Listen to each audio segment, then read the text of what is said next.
Bismillahirrahmanirrahim. Assalamualaikum warahmatullahi wabarakatuh. Innal hamdalillah nahmaduhu wa nasta'inuhu wa nastaghfiruh wa na'udzu billahi min syururi anfusina wa min sayyiati a'malina may yahdihillahu fala mudhillalah wa may yudhlil fala hadiyalah.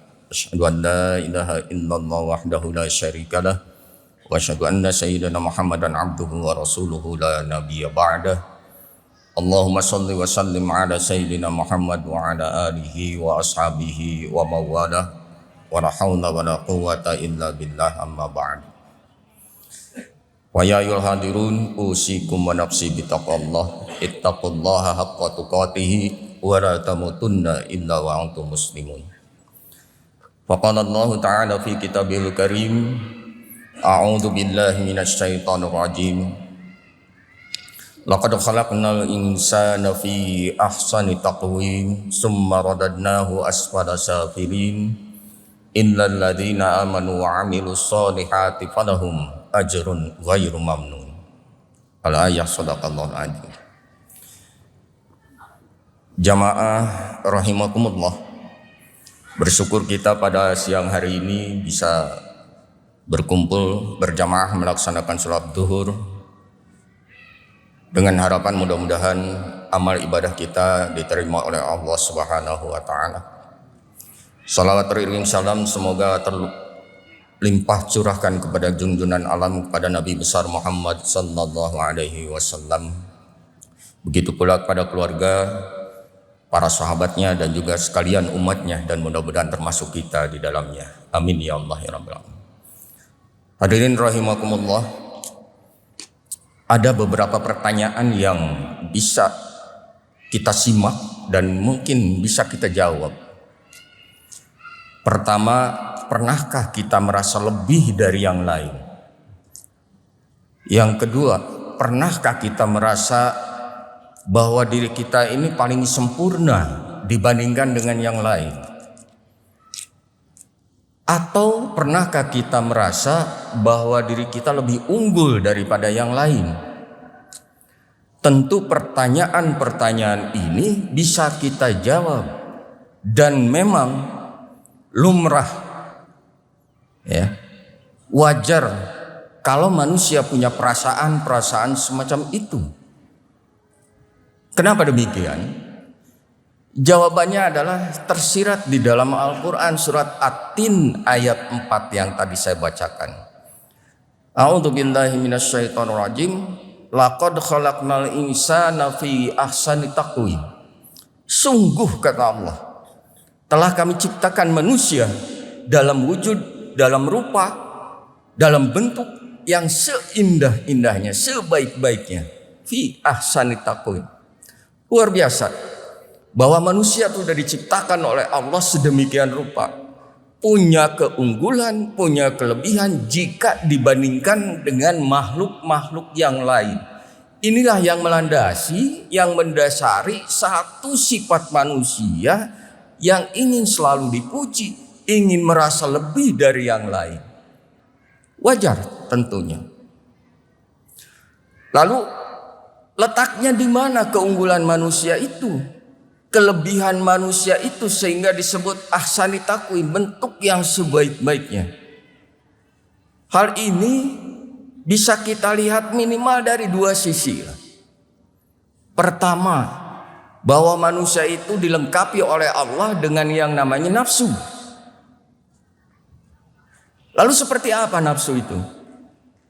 Kita jangan hanya menerjemahkan, memaknai nafsu itu ke dalam hal-hal yang sifatnya negatif saja. Kenapa? Ada di antara sederet nafsu yang ternyata ada yang sisi baiknya dari nafsu itu. Katakanlah dalam agama disebutkan ada yang disebut dengan nafsul mutmainnah, nafsu yang baik. Dan kita terjemahkan, kita maknai nafsu itu bukan suatu hal yang brutal sifatnya, tetapi suatu hal yang baik. Katakanlah satu definisi dari nafsu itu adalah keinginan, cita-cita, sesuatu yang kita kehendaki. Itu nafsu. Nah, dengan nafsunya ini manusia selalu berkembang, ingin ada perubahan di setiap waktunya, di setiap saatnya, tidak tetap diam di tempat. Itu dorongan nafsu, dorongan keinginan manusia. Jika kita baca sejarah sejak Nabi Adam alaihi salam sampai Nabi Muhammad sallallahu alaihi wasallam, kemudian sampai kepada diri kita sekarang ini, di tempat ini, sudah banyak terjadi perubahan-perubahan, baik budaya, ilmu pengetahuan, dan lain sebagainya. Banyak sekali perubahan. Ini karena ada keinginan manusia untuk berubah, dorongan nafsunya. Bayangkan oleh kita ketika kita tidak dibarengi dengan nafsu, ketika kita tidak dibarengi dengan keinginan untuk berubah. Mungkin sejak Nabi Adam sampai sekarang itu akan tetap tidak akan ada perubahan. Salah satu contoh yang terdekat dengan kita adalah apa yang kita pakai sekarang. Ini karena ada keinginan, dorongan nafsu dari kita supaya kita ada perubahan. Berbagai macam model yang kita pakai, berbagai corak, berbagai warna yang kita gunakan, itu karena ada dorongan nafsu, ada keinginan untuk berubah.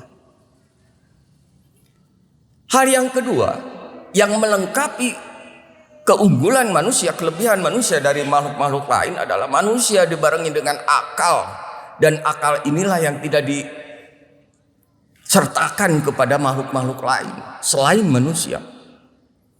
Nah, dengan akalnya ini manusia mampu mengendalikan keinginannya, manusia mampu mengendalikan nafsunya. Bisa kita bayangkan ketika hanya nafsu saja yang bergerak, apalah jadinya dunia ini. Oleh karena itu bersyukurlah kita, karena kita dibarengi dengan akal. Allah menyertakan manusia dengan akal pikirannya sehingga dorongan nafsu yang demikian menggebu-gebu bisa dikendalikan, bisa dioperasikan oleh kita.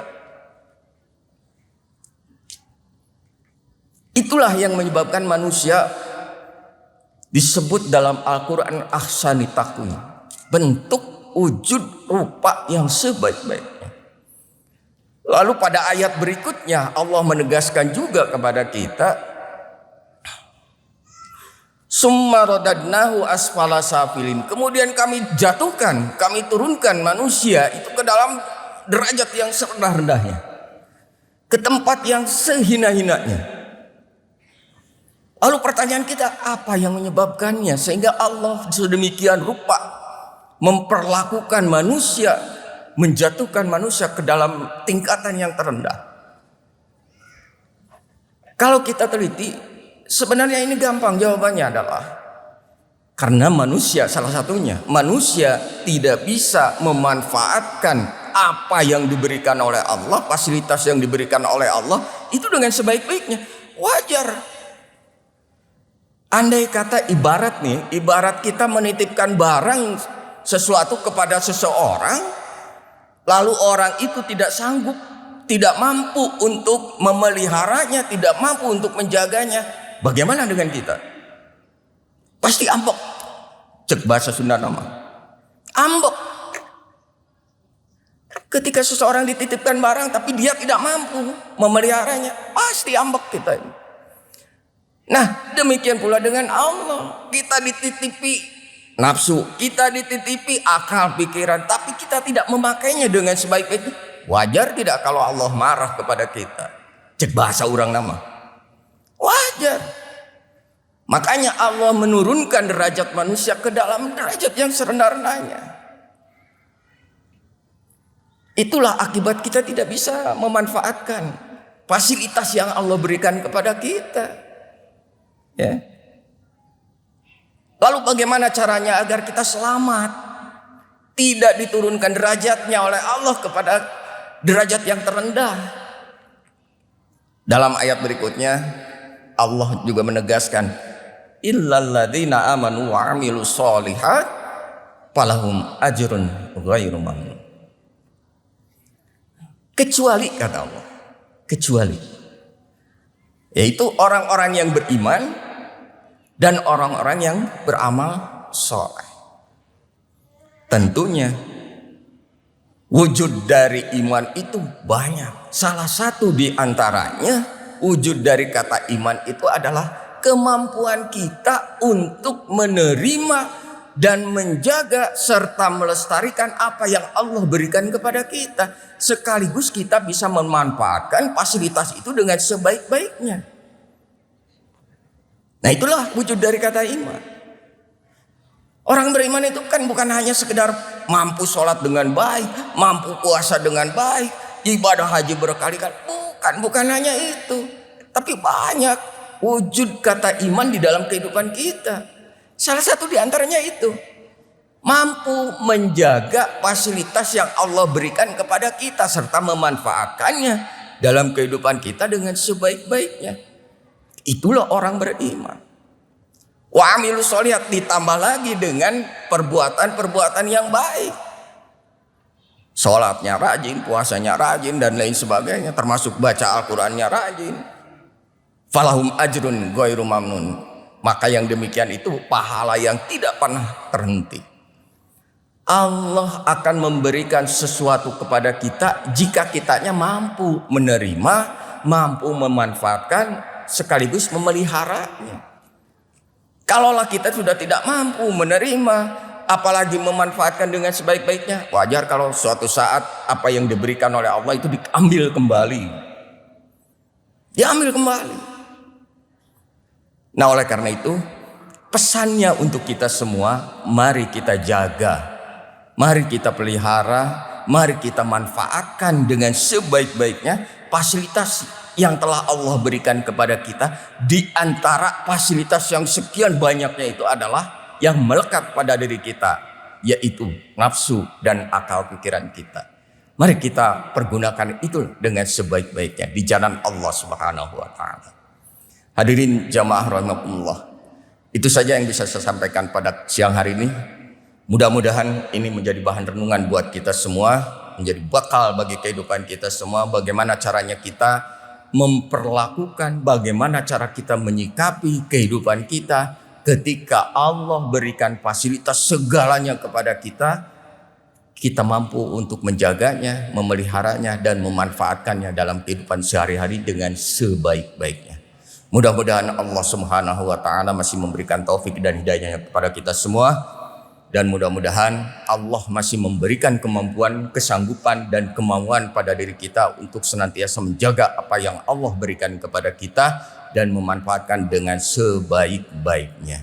Terima kasih atas perhatiannya dan mohon maaf atas segala kekurangannya. Usikum wa nafsi bitaqwallah. Wabillahi taufiq wal hidayah. Assalamualaikum warahmatullahi wabarakatuh.